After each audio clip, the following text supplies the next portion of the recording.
الحمد لله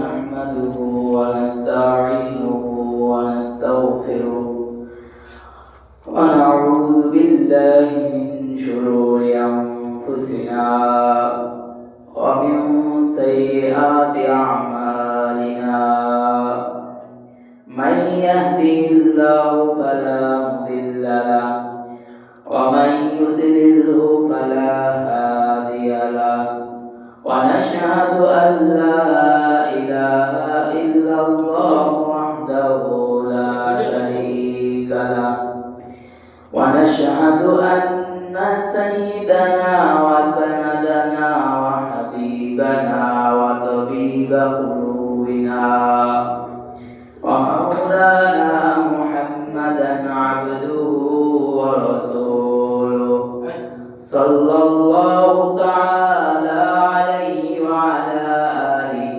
وأصحابه وبارك وسلم تسليما كثيرا أما بعد فأعوذ بالله من الشيطان الرجيم بسم الله الرحمن الرحيم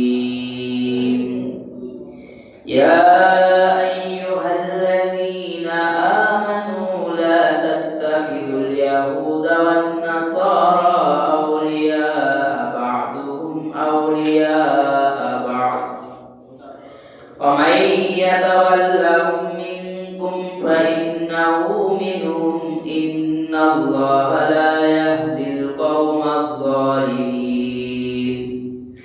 وقال رسول الله صلى الله عليه وسلم من تشبه بقوم فهو منهم أو كما قال عليه الصلاة والسلام إن الله ملائكته يصلون على النبي يا أيها الذين آمنوا صلوا عليه وسلموا تسليما اللهم صل على محمد وعلى آل محمد كما صليت على إبراهيم وعلى آل إبراهيم إنك حميد مجيد اللهم بارك على محمد وعلى آل محمد كما باركت على إبراهيم وعلى آل إبراهيم إنك حميد مجيد الحمد لله মহান আল্লাহ পাক রব্বুল আলামিনের দরবারে লাখ কোটি শুকরিয়া যে আল্লাহ পাক রব্বুল আলামিন আপনাকে আমাকে আল্লাহর ঘর মসজিদে জুমার নামাজের উদ্দেশ্যে আসা এবং বসার তৌফিক দান করেছে সেই বিশ্ব মালিক বিশ্ব প্রতিপালকের দরবারে শুকরিয়া দান করি বলি আলহামদুলিল্লাহ। আজ আমরা যে জুমার নামাজ আদায়ের জন্য উপস্থিত হয়েছি এই জুমার নামাজটি 2025 সালের শেষ জুমার নামাজ, এরপরে চাইলেও এই জুমার নামাজ পাওয়া যাবে না। তো এই যে 2025 সাল শেষ হবে, আমরা দেখি প্রতি বছরই শেষ হয়, একটি করে বছর শেষ হয়। আর বছরের শেষ দিন যেদিন 31শে ডিসেম্বর থাকে সেদিনকে একটি উৎসব পালন করা হয় যেটাকে 31st নাইট বলা হয়। আসলে মুমিন মুসলমান কোনো 31st নাইট উদযাপন করতে পারে না, কারণ মুমিন মুসলমানের হৃদয়ে ব্যথা থাকবে, হায় জীবন থেকে একটা বছর চলে গেছে, কি ইবাদত করেছি, কি নিয়ে আল্লাহর সামনে দাঁড়াবো, এই চিন্তাই তো থাকবে মাথার ভিতরে। এই চিন্তায় আবার নাচ গান করে কোন সময়, কিন্তু সেই চিন্তা তো আর আমাদের মাথায় আসে না। আমরা নানান ইহুদি খ্রিস্টানের শিখানো তাদের যে অনুসরণ তাতে আমরা মেতে থাকি। এই রাত্রে বিভিন্ন অশ্লীল কাজ যুবক যুবতীরা লিপ্ত হয়ে যায়। আসলে এই যে ইংরেজি নববর্ষ, আগে আমরা একটু জানি যে ইংরেজি নববর্ষটা কিভাবে আসছে। ইংরেজি সন আমরা যে বলি, আমাদের দেশে আমরা 3টা সনে হিসাব রাখি। একটা হলো হিজরি সন, মানে আরবি সন যেটাকে বলা হয়। কিন্তু ইদানিং আমরা আরবি হিসাব আর রাখি না, অথচ এটার হিসাব রাখা আমাদের জন্য ফরজে কিফায়া। এই যেমন রজব মাস আসছে, আল্লাহ রাসূল এই মাসে আসলে বেশি বেশি দোয়া করতেন, আল্লাহুম্মা বারিক লানা ফি রজব ওয়া শাবান ওয়া বাল্লিগনা রমাদান। মাসেরও হিসাব নাই, আমলেরও খবর নাই। কিন্তু যদি বলা হয় ইংরেজি কত তারিখ, তাহলে সেটা আমরা ভালোই জানি। তো আমরা আমাদের দেশে ইংরেজি, বাংলা, আরবি এই 3টা সন হিসাব করে আমরা চলি। আমরা জানি যে 1 জানুয়ারি মানে ইংরেজি নববর্ষ তথা খ্রিস্টীয় নববর্ষ শুরু হয়। বিশ্বজুড়ে খ্রিস্টানের লোকেরা নানা আয়োজনের মাধ্যমে এই নববর্ষকে বরণ করে নেয়। আমাদের দেশেও এর ধারাবাহিকতায় আতশবাজি, পটকাবাজি আরো বিভিন্ন রকমের আমদানি করা হয়, যেগুলা মুসলমানের কালচার নয়, এগুলা ইহুদি খ্রিস্টানের কালচার। মূলত এই যে ইংরেজি সালটা, এটাও খ্রিস্টানদেরই আমদানি। আর তা হচ্ছে এগুলো খ্রিস্টানদের কালার। আমাদের দেশে বর্তমানে 3টি সন প্রচলিত রয়েছে, আর তা হচ্ছে হিজরি সন, বাংলা সন, ইংরেজি সন। হিজরি সন মুসলিমের পবিত্র সন হিসাবে স্বীকৃত। রাসূলুল্লাহ সাল্লাল্লাহু আলাইহি ওয়াসাল্লামের হিজরতের ঘটনা তো আমরা শুনেছি, যে কাফের মুশরিকদের অত্যাচারে আল্লাহর রাসূলকে যখন আদেশ করা হলো, এই পয়গম্বর, আমার বন্ধু আপনি হিজরত করেন, তখন আল্লাহর রাসূল সাল্লাল্লাহু আলাইহি ওয়াসাল্লাম মক্কা থেকে হিজরত করে মদিনায় গেছেন। এই হিজরতের ঘটনা লম্বা আলোচনা আমরা মোটামুটি এখন সবাই জানি, ওলামায়ে কেরামের কাছ থেকে শুনতে। তো যে আমরা ঘটনাটা জানি যে আল্লাহর রাসূল মক্কা থেকে মদিনায় হিজরত করেছেন, এই দিনকে, এই বছরটাকে স্মরণীয় রাখার জন্য হযরত ওমর ফারুক রাদিয়াল্লাহু তাআলা আনহু তার শাসনামলে ওই হিজরতে আল্লাহ রাসূল যে হিজরত করেছে ওই বছরকে হিসাব করে তারপরে আরবি সনের তারিখ শুরু করেছে। এর আগে গণনা ছিল না, কিন্তু হযরত ওমর ফারুক রাদিয়াল্লাহু তাআলা আনহুর শাসনামলে আরবি তারিখ শুরু হয়েছে, যা শুরু দেওয়া হয়েছে হিজরতের ঘটনাকে। এবং এর থেকে এটা তো শুরু হয়েছে আরবে, আমাদের বাংলাদেশে কি হযরত ওমর রাদিয়াল্লাহু তাআলা আনহু তো এই হিজরি সনটা শুরু করতে কোথায়? সৌদি আরবে, মক্কায়, মদিনায়। তাহলে আমাদের বাংলাদেশে আসলে কি করতে? ইতিহাস অনুযায়ী যতটুকু জানা যায় যে হযরত ওমর ফারুক রাদিয়াল্লাহু তাআলা আনহুর শাসনামলে আমাদের বাংলাদেশে সমুদ্র পথে ইসলামের আগমন ঘটে। সুবহানাল্লাহ বলেন। তখন তো আর এই গাড়ি, প্লেন, হেলিকপ্টার এগুলো তো আর ছিল না, তখন তো জাহাজ ব্যবহার হইতো। এই সমুদ্র পথে হযরত ওমর রাদিয়াল্লাহু তাআলা আনহুর শাসনামলে বাংলাদেশে ইসলামের আগমন হয়। তারই ধারাবাহিকতায় আমাদের দেশেও হিজরি সনের গণনা শুরু হয়। তার মানে আমাদের দেশেও আমরা প্রথম যে তারিখ গণনা করেছি সেটাও ছিল আরবি তারিখ। আমরা প্রথমে আরবি সনেরই গণনা করতাম। তারপরে বলা হয় আগমনের সাথে সাথে হিজরি সনের আগমন ঘটে। হিজরি সনই বাংলাদেশ বর্তমানে প্রচলিত সবচেয়ে পুরাতন সন। মানে এই যে ইংরেজি সন বা বাংলা সন যেটাই বলেন, সবচেয়ে পুরাতন সন হচ্ছে আরবি হিজরি সন, আমাদের পুরান সন। এরপরে বলা হয় 1201 খ্রিস্টাব্দে ইখতিয়ারউদ্দিন মুহাম্মদ বিন বখতিয়ার খিলজি এদেশে ইসলামের বিজয়ের নিশানা উদ্দিন করেন। তার শাসনামলে রাষ্ট্রীয়ভাবে বঙ্গদেশে রাষ্ট্রীয় সকল কার্যক্রম হিজরি সন তারিখ অনুযায়ী পরিচালিত হতে থাকে। ইখতিয়ারউদ্দিন মুহাম্মদ বিন বখতিয়ার খিলজি যখন এদেশে শাসন করেন তখন সরকারি যত কার্যক্রম আছে, অফিস আদালত যা বলে সব হিজরি সন অনুযায়ী হতে থাকে এবং এ তারিখ অনুযায়ী পরিচালিত হতে থাকে সব ধরনের উৎসব এবং এ দ্বারা অব্যাহত থাকে মোগল সম্রাট আকবরের শাসনামল পর্যন্ত। 963 হিজরি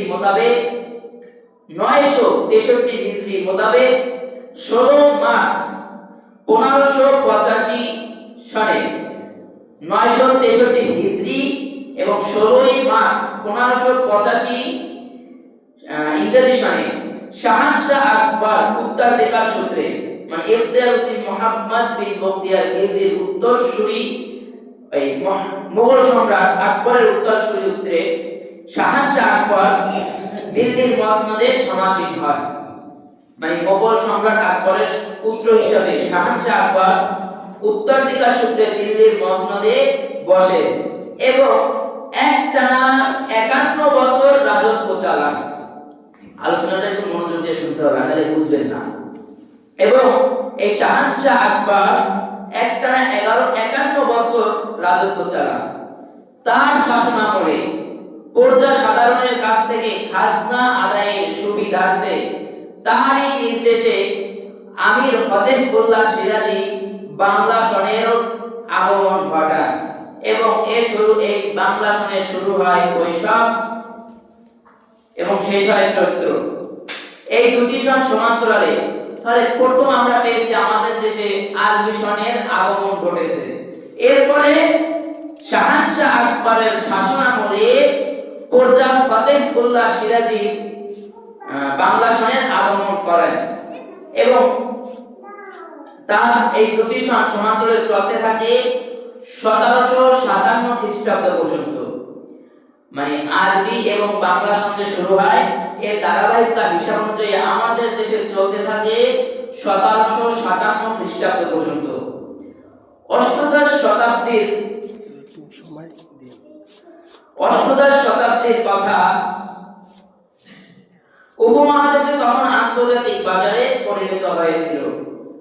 ব্রিটিশ ইংরেজ যাদেরকে বলা হয়, এই ব্রিটিশ বেনিয়ারা এদেশে এসেছিল বণিক বেশে। তাদের মতলব ছিল এদেশের ক্ষমতার মসনদ দখল করা।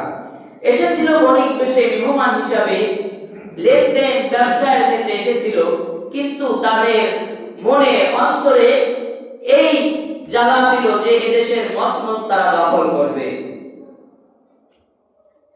তাই তারা ব্যবসার পাশাপাশি আগ্রাসী তৎপরতা চালিয়ে ষড়যন্ত্রের জাল বিস্তার করেছিল। দেশব্যাপী অবশেষে 1757 খ্রিস্টাব্দের 23 জুন তৎকালীন বাংলার শাসনকর্তা নবাব সিরাজউদ্দৌলার সাথে সংঘটিত হয় পলাশীর ঐতিহাসিক যুদ্ধ।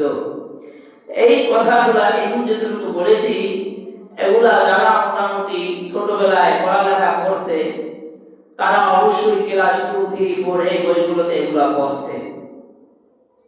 যদি বই থেকে সিলেবাস সরানো না হয় তাহলে এখনকার বাচ্চারা এগুলো পড়তেছে। 1757 খ্রিস্টাব্দে 23 জুন বাংলা শাসনকর্তা নবাব সিরাজউদ্দৌলার সাথে সংঘটিত হয় পলাশীর ঐতিহাসিক যুদ্ধ। নবাবের প্রধান সেনাপতি মীর জাফরের, আমরা বলি মানে কেউ যখন কোনো কথা রাখে না বা উল্টাপাল্টা করে তখন আমরা বলি তুই কিন্তু আমার সাথে মীর জাফরই করছো। আসলে মীর জাফর একটা নাম, আর নাম ছিল মীর জাফর, কিন্তু ও এই বাংলাদেশের মানুষের সাথে এত বড় ধোঁকা দিয়েছে মানুষকে যে এটা এখন গালিতে পরিণত হয়ে গেছে। আসলে তো বিশ্বাসঘাতকতা করেছে। মীর জাফর যিনি ছিলেন, উনি ছিলেন প্রধান সেনাপতি। উনি নবাব সিরাজউদ্দৌলার সাথে কি করেছে? বিশ্বাসঘাতকতা করেছে। আর বাংলার শাসনকর্তার সাথে বিশ্বাসঘাতকতা করার কারণে এই মীর জাফর এখন গালিতে রূপ নিয়েছে। এখন আমরা বলে থাকি যে কিন্তু মীর জাফরই করছে, কিন্তু আসলে এটা একটা নাম ছিল। এই মীর জাফরের বিশ্বাসঘাতকতায় পরাজিত হন নবাব সিরাজউদ্দৌলা। তখন থেকে আমাদের ক্যালেন্ডারে যুক্ত হয় আরেকটি সন, আর তা হচ্ছে ইংরেজি খ্রিস্টীয় সন। তার মানে এই যে খ্রিস্টান সন আমাদের তারিখগুলো গুনি, এটা আসছে আমাদের শাসনকর্তাকে হত্যা করে, পরাজিত করে, আমাদের উপরে আগ্রাসী তৎপরতা চালিয়ে তারপরে আমাদের ভিতরে এই ইংরেজি সন ঢুকিয়ে দেওয়া হয়েছে।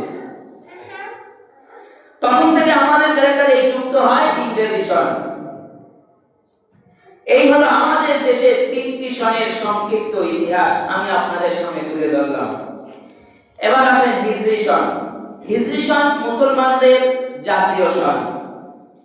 হিজরি সন গণনা করা, এর হিসাব রাখা ফরজে কিফায়া। তবে সবাই হিসাব রাখতে হবে বা সবাই বুঝবে তা না। আমরা বলি হুজুররা আমাদের দেশটা খাইয়ে ফেলাইছে, অথচ উলামায়ে কেরাম এই হিজরি সনের গণনা হিসাব রেখে আপনাদেরকে গুনাহ থেকে মুক্ত করতেছে। উলামায়ে কেরাম মুনাজাত করলে আপনাদের জন্য সব সময় দোয়া করে, কিন্তু আমরা উলামায়ে কেরামকে সারা দিন গালি দিতে ব্যস্ত থাকি। এই হলো।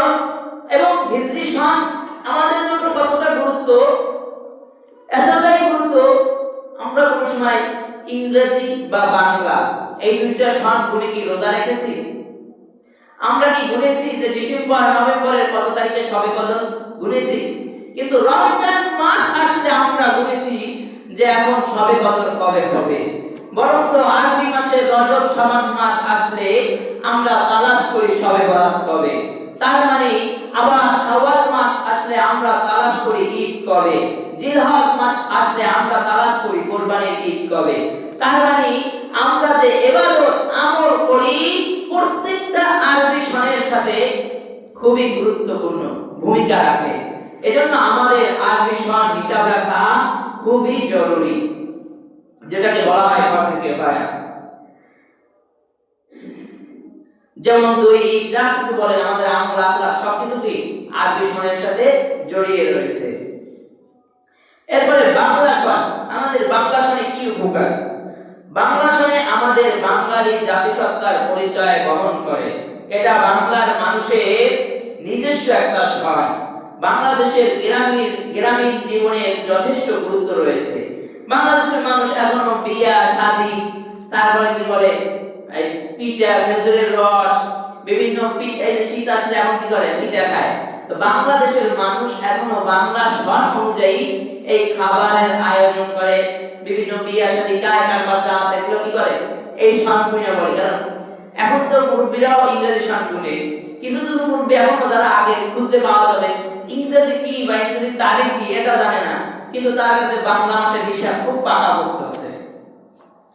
এবং কি বলা হয় তারা এই যে আবহাওয়া চলে না, তাদের ক্যালেন্ডার দরকার হয় না। তারা আবহাওয়া দেখে বলে দেয় যে এখন জ্যৈষ্ঠ মাস চলছে, এখন বৈশাখ মাস চলছে, কি বলে না? এখনো মুরব্বীরা এটা বলতে পারে। তার মানে এই বাংলা সনটা আমাদের বাঙালিদের সাথে একটা জাতির মানে আমাদের একটা আত্মার সাথে মিশে আছে, এটা একটা পরিচয়। এটা আমাদের কিছু আনন্দ উৎসবে কাজ ব্যবহার করে খাওয়া দাওয়ার জন্য, এবং এর বিশেষ গুরুত্ব রয়েছে আমাদের দেশে।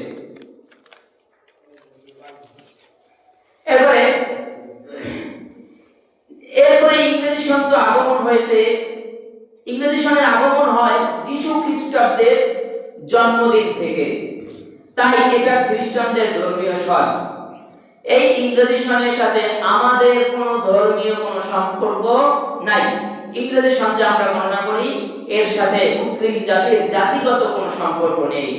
আছে আমাদের এই সম্পর্ক আমাদের অফিস আদালত ব্যবসা বাণিজ্য শিক্ষা প্রতিষ্ঠান এগুলোর সাথে এখন জড়িয়ে আছে। আর শরীয়তের ওজন হলো প্রয়োজনকে প্রয়োজন মাফিক ব্যবহার করা, অতিরিক্ত ব্যবহার না করা। যেমন এখন অফিস আদালতের জন্য যেহেতু ইংরেজি সন অনুযায়ী অফিস আদালত চলে, শিক্ষা প্রতিষ্ঠান যেমন জানুয়ারিতে নতুন করে শিক্ষা প্রতিষ্ঠানে ভর্তি নেয়, আবার ডিসেম্বরে বছর শেষ হয়। এই ব্যবসা বাণিজ্য অফিস আদালতের প্রয়োজনের জন্য আমাদের হিজরি ইংরেজি সনের প্রয়োজন আছে। তো প্রয়োজনকে আমাদের প্রয়োজন অনুযায়ী ব্যবহার করা, এটা আমাদের ভিতরে এমন ভাবে ঢুকে গেছে যে এখন এটা আমরা প্রয়োজনের চেয়েও বেশি ব্যবহার করি, কিন্তু যে আরবি সনের গুরুত্ব হিসাব রাখা আমাদের ভিতর জরুরি ছিল সেটা হিসাবই আমরা রাখি না। প্রয়োজনকে প্রয়োজন মাফিক ব্যবহার করতে হবে, প্রয়োজনের চেয়ে বেশি নাই। আবার তার মানে এই নয় যে আমরা ইংরেজি শিখবো না, এটা বলে না। হ্যাঁ, আপনি শিখেন, কারণ যদি খ্রিস্টানরা আপনাকে, ইহুদি খ্রিস্টানরা যেমন আমেরিকার আরো বিভিন্ন রাষ্ট্রের ইহুদি খ্রিস্টানরা যদি আপনাদেরকে গালি দেয়, আপনি বুঝবেন কিভাবে আপনাকে গালি দিচ্ছে? এজন্য তো আপনি শিখতে হইব, কারণ পাল্টা জবাব দিতে হবে না। খ্রিস্টানদেরকে শিখতে নিষেধ করে নাই, শিখে, কিন্তু এটাকে প্রয়োজনের চেয়ে অধিক গুরুত্ব দেওয়া যাবে না। আমাদের সবচেয়ে গুরুত্ব কোনটা? আরবি সনের, নাকি? কারণ এর সাথে আমাদের আমল আখলাক জড়িয়ে আছে, এজন্য আমাদের গুরুত্ব রয়েছে আরবির দিকে, হিজরি সনের দিকে। কিন্তু আমরা ইংরেজি নববর্ষ আসলে বিভিন্ন খ্রিস্টানীয় যত কালচার আছে এগুলায় মেতে উঠি, আনন্দিত হই, উদযাপন করি, আতশবাজি, পটকাবাজি যা আছে এগুলোর ভিতরে লিপ্ত হয়ে যায়। আর কোরআন বলে, ইয়া আইয়ুহাল্লাযীনা আমানু লা তাত্তাবিউল ইয়াহুদা ওয়ান নাসারা আউলিয়া বা'দুহুম আউলিয়া বা'দ ওয়া মান ইয়াতাওয়াল্লাহুম মিনকুম ফাইন্নাহু মিনহুম ইন্নাল্লাহা লা ইয়াহদিল কওমায যালিমিন। হে মুমিনগণ, তোমরা ইহুদি খ্রিস্টানকে বন্ধু রূপে গ্রহণ করো না, তারা পরস্পরের বন্ধু। তোমাদের মধ্যে কেউ তাদেরকে বন্ধু রূপে গ্রহণ করলে সে তাদেরই একজন হবে। এটা কোরআনের কথা, আমার কথা নয়। নিশ্চয়ই আল্লাহ জালেম সম্প্রদায়কে সৎ পথে পরিচালিত করেন না। সূরা মাইদা আয়াত নম্বর 51। আমরা মনে করি ইহুদি খ্রিস্টান আমাদের বন্ধু হতে পারে না, কারণ আল্লাহ কোরআনে বলছে, আরেকটা আয়াতে আল্লাহ বলে, ওয়ালান তাতাআল ইয়াহুদা ওয়ালান নাসারা হাত্তা তাত্তাবিআ মিল্লাতাহুম।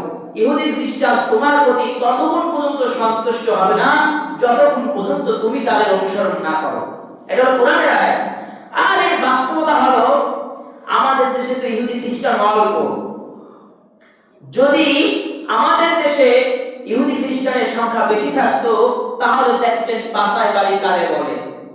কারণ বিভিন্ন বিদেশে আমাদের মুসলিম ভাইদের উপর আক্রমণ করে কারা? ইহুদি খ্রিস্টানরা করতেছে না? এই যে বিভিন্ন দেশে শুনি মুসলমান মারতেছে, কারা মারে? তারা ওখানে শক্তির প্রভাব দেখিয়ে আমাদের মুসলিম ভাইদের হাত তুলতেছে। আর আমরা মনে করি আমাদের বন্ধু ইহুদি খ্রিস্টানরা। কখনোই না, চিন্তাও না।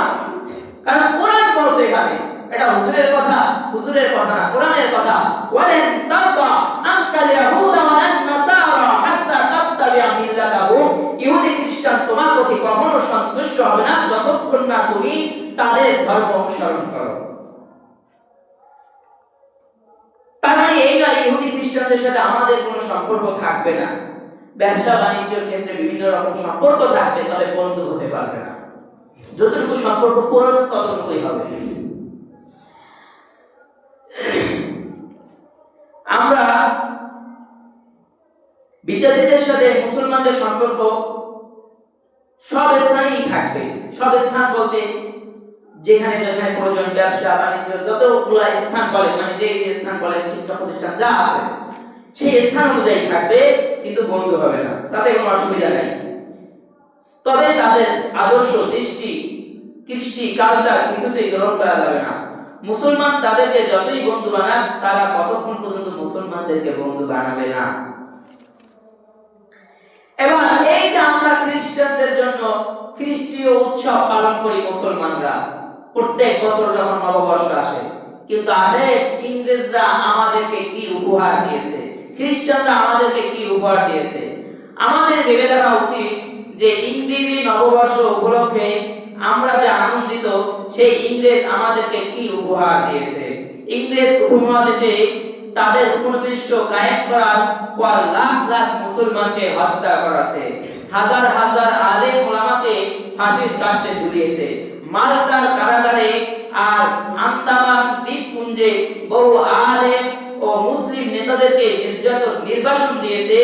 ইংরেজে স্পেনের গ্রানাডায় গভীর সাগরে জাহাজ ডুবিয়ে হাজার হাজার মুসলমানকে হত্যা করেছে। মুসলিম নারীদের ইজ্জত লুণ্ঠন করেছে, দুগ্ধপায়ী শিশুদেরকে নির্মমভাবে হত্যা করেছে। মধ্য আফ্রিকা প্রজাতন্ত্র থেকে মুসলমানদেরকে বিতাড়িত করেছে। ইন্দোনেশিয়া থেকে বিচ্ছিন্ন করে পূর্ব তিমুরকে স্বাধীন খ্রিস্টান রাষ্ট্রে পরিণত করেছে। লাখ লাখ নিরীহ নিরস্ত্র ইরাকি নারী পুরুষ ও শিশুদের উপর উপর্যুপরি বোমা নিক্ষেপ করে হত্যা করেছে। ইংরেজ তথা খ্রিস্টান জগৎ শুধু মুসলমানদের স্বাধীনতা কেড়ে নেয় নাই, মুসলমানদের আমল, আখলাক, লেবাস, সুরাত সব কেড়ে নিয়েছে। আর আজ আমরা এ জাতি ইংরেজ তথা খ্রিস্টানদের সভ্যতা গ্রহণ করার জন্য নিজেদেরকে উজাড় করে দিচ্ছি। এর একটা উদাহরণ হলো আজ মুসলমানের এই যে ইহুদি খ্রিস্টান আমাদের সব কেড়ে দিছে, এর আরেকটা প্রমাণ হলো আজ কোরআন শিক্ষার গুরুত্ব নাই, কিন্তু ইংরেজি শেখার খুব গুরুত্ব আছে। কেজি নামে কতগুলো স্কুল বের হয়ে আর মসজিদের বক্তব্য বন্ধ হয়ে গেছে। আমি দেখছি আমাদের এলাকায় স্কুলের নাম বললে আপনারা অনেকে শিখবেন। ওই স্কুলে দেখলে ফজরের নামাজের পর থেকে মাগরিব পর্যন্ত খালি ছাত্রছাত্রীরা আওয়াজ দেওয়া করে, অথচ আমাদের এলাকার ওই স্কুলে যারা পড়ে অধিকাংশ সব মেয়েরা কোরআন শিখে যখন বিয়ের বয়স হয় তখন। এটা পরিসরের কথা, আমার অভিজ্ঞতা থেকে দেখা। এরপরে ফিলিস্তিনে মুসলিম নির্যাতন। 1948 সালের 15 মে ফিলিস্তিনের ভূমি দখল করে জন্ম নেয় অবৈধ রাষ্ট্র ইহুদি রাষ্ট্র ইসরায়েল। এই ইহুদি দখল করে নিয়েছে মুসলমানদের দ্বিতীয় কিবলা বাইতুল মুকাদ্দাস আল আকসা। তাদের নির্বিচার গুলি ও বোমা হামলায় এ পর্যন্ত কয়েক লাখ ফিলিস্তিনি শাহাদাত বরণ করেছে। অসংখ্য নারী পুরুষ ও শিশুরা পঙ্গুত্বের অভিশাপ নিয়ে বেঁচে আছে। বছরের 12 মাসে ফিলিস্তিন যাকে ইসরায়েলের তোহের মুখে সবচেয়ে বড় হামলা চালায়। 2014 সালে টানা 50 দিনের হামলায় 2140 জন ফিলিস্তিনি মুসলমানকে হত্যা করে।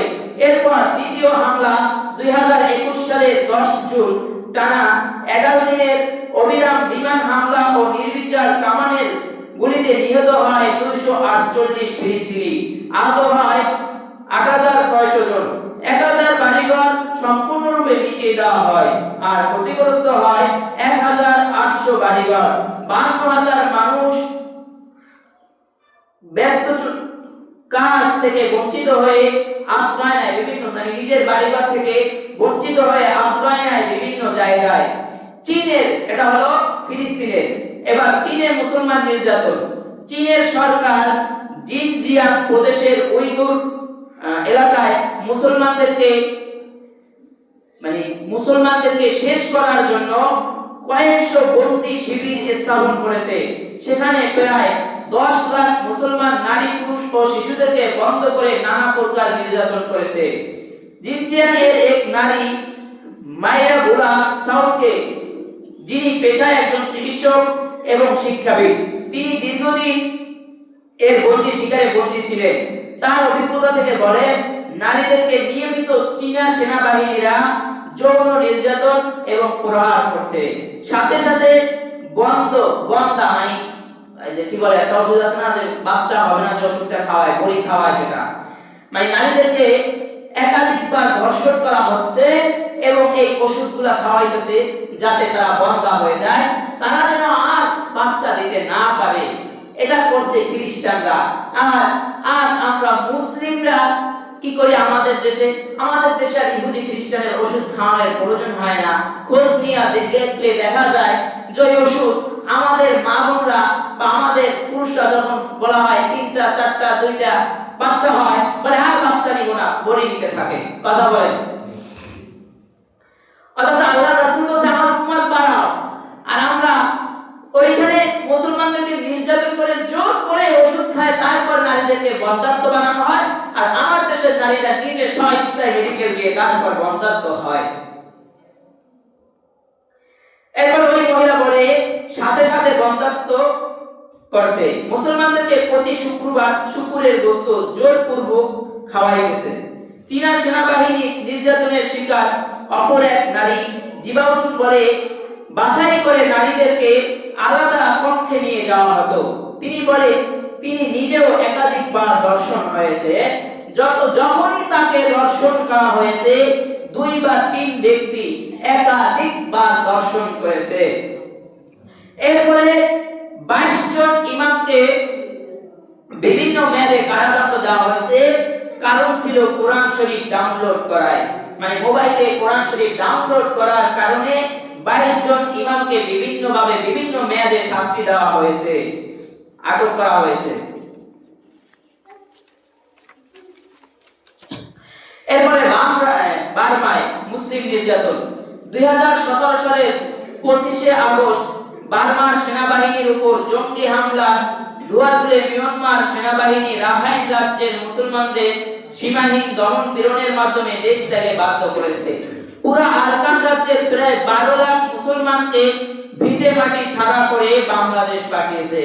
হত্যা করেছে 23,962 জন, দর্শন করেছে 17,718 জন, আগুনে পুড়ে নির্যাতন করেছে 34,436 জন, পিটুনি দিয়ে আহত করেছে 11,48,072 জন, গুলিতে আহত হয়েছে 41,1902 জন, গ্রেফতার করেছে 55,718 জন, বাড়িঘর পোড়ানো হয়েছে 1,15,026টি, বাড়িঘর ধ্বংস করেছে 1,13,282টি।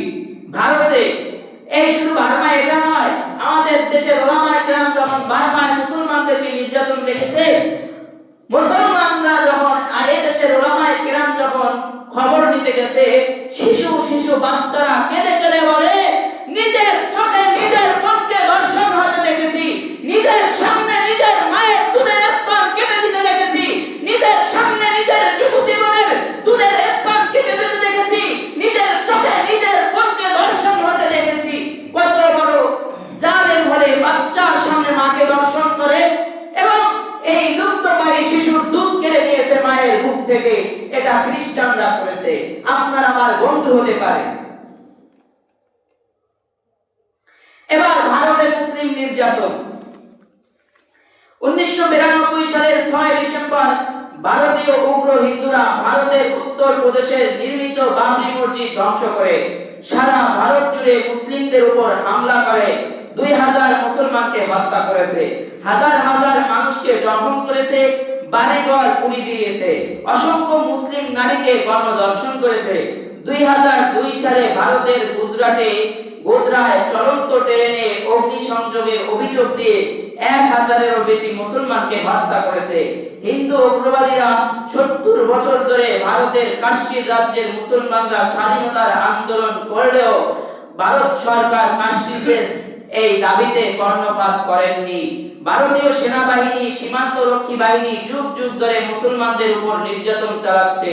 তল্লাশির নাম করে ঘরে ঢুকে নারীদের করছে ধর্ষণ, পুরুষদের করছে নির্যাতন। আজও ভারতীয় জিন্দাখানায় যদি যাওয়া যায় তাহলে দেখা যাবে হাজার হাজার মুসলিম বন্দী জীবন কাটাচ্ছে। 1948 সালে কাশ্মীরিদের ভাগ্যে নির্বাচনে গণভোট দেওয়ার কথা থাকলেও ভারত সরকার তা গ্রহণ করেনি এবং তার দিকে কর্ণপাত করেননি। 2021 সালের 11 সেপ্টেম্বর যুক্তরাষ্ট্রের টুইন টাওয়ারের হামলায় অভিযোগ করে খ্রিস্টান মিত্র বাহিনী হামলা করে 5 লক্ষ মুসলমানকে হত্যা করেছে। আজ আমরা যাদেরকে বন্ধু ভাবি, তারা কিন্তু এখনো মুসলমানদেরকে নির্যাতন করাচ্ছে। গেলবার রমজানে আমাকে একজন ভিডিও দেখাইছে যে ভারতে মুসলিম বোনদেরকে মুসলিম বোনদের হিজাব বোরকা খুলে উলঙ্গ করে তারপরে ধর্ষণ করে ওই বোনকে আবার ভিডিও ধারণ করে তারপরে ব্ল্যাকমেল করতেছে এবং সেই ভিডিওগুলো সোশ্যাল মিডিয়ায় প্রচার করতেছে।